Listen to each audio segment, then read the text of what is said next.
It's been exactly 1 month since I've switched from Sony to Fujifilm. And in today's video, I'm going to tell you if I regret it.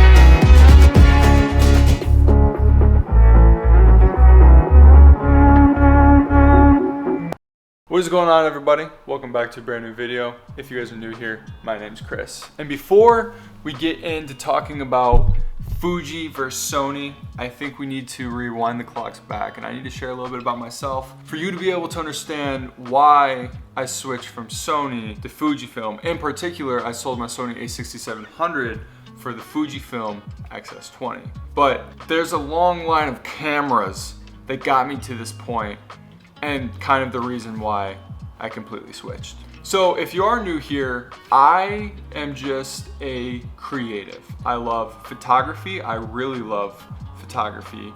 I love cinematography. I love making vlogs. I love doing all the creative endeavors on YouTube. For the longest time, Sony was just the go-to camera brand for me. My first Sony camera, the Sony A7C, the original, and that camera was amazing. I had a 24-70 lens on it, full frame camera, my first full frame camera, and I love that thing. I shot with that camera for 4 years, but then I got a brand deal. I got a brand deal from C4. I was working with them and they paid me $6,000. And there was only one thing that I needed to do to invest in, an FX3. Problem is I didn't want to spend all of my $6,000 on a FX3, so I picked up the Sony ZV-E1. And there's a part of me that hates that I sold that camera because it was such a good camera and I just got in my head way too much. I sold my A7C and picked up a 16-35G lens, which was such a good lens, and I thought that I needed that lens to be a vlogger. Everyone had these Sony cameras, the 16-35, got in my head, and I hated that setup because it was so expensive. Sold all that gear, picked up the Sony A6700 and a couple of lenses, used that for a year, and then recently, in the past 4 months, I have been indulging in Fujifilm content. So much so, sold all my Sony cameras, picked up the Fujifilm XS20, and I have some thoughts on it.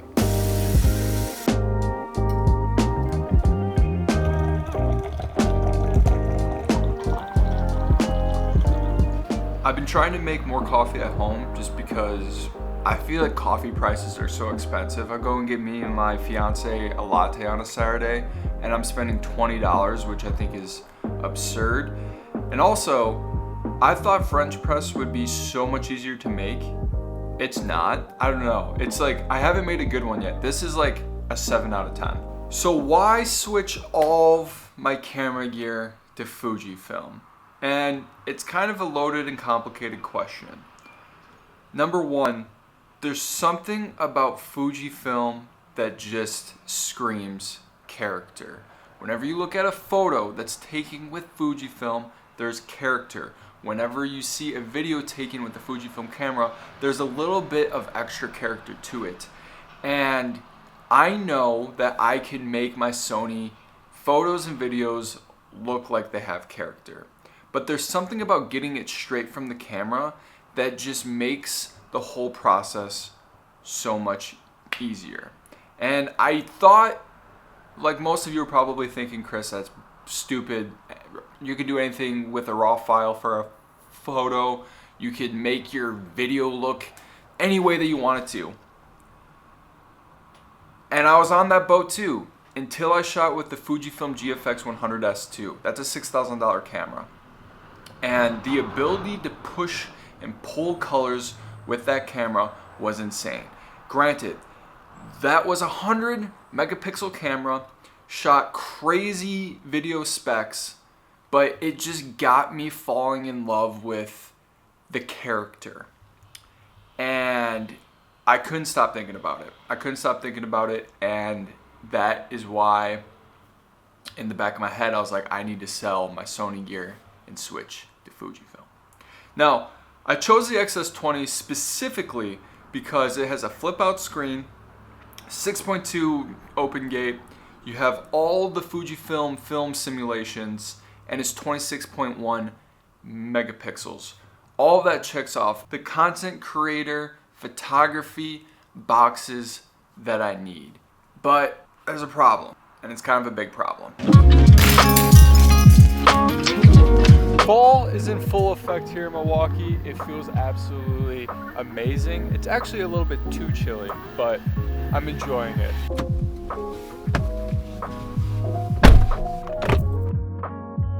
Now, before I talk about the negatives about the Fujifilm XS20, I need to let you guys know that this camera absolutely rips.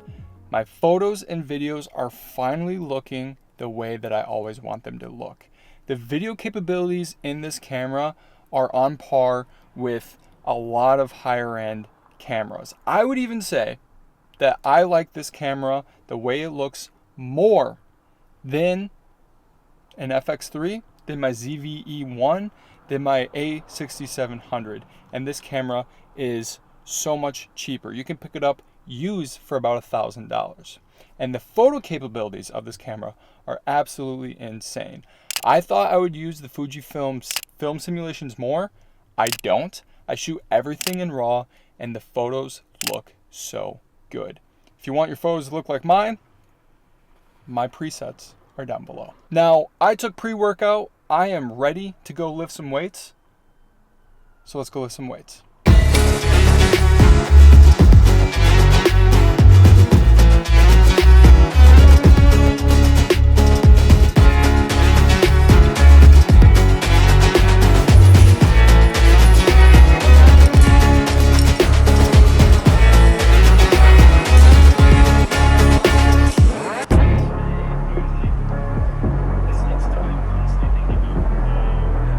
I just got off probably one of the most inspiring phone calls that I've had in such a long time. I was talking with a YouTuber called Chris Meets Chris, and I am happy enough to call him my friend. Chris, we're now friends. And he's just an awesome dude, and just sitting down with other creators is just so dope. I'm gonna need to do a separate video on that and just side shelf that for now.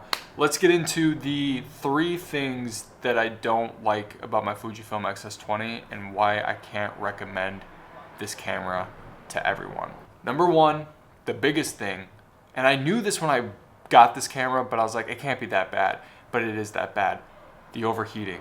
The overheating on this XS20 is terrible, and it just tends to be something that is there for a lot of Fujifilm cameras. The other thing that I cannot stand, and I also knew this, is the autofocus. When I'm sitting here talking like this, it's mostly fine, and like you can see it jumps pretty well, but whenever you put multiple people in a frame, or if I step too far back, the camera just doesn't pick me up, and that was never a problem with my Sony cameras. And the third thing is the manual focus peaking. It's absolutely terrible. I've been using a lot of vintage lenses lately just because I am trying to learn manual focus more, and I've been enjoying just setting my camera on a tripod and making a scene like a photo. And the manual focus peaking is just trash, and it was fantastic on all of my Sony cameras. So those are the 3 things that just drive me a little bit crazy.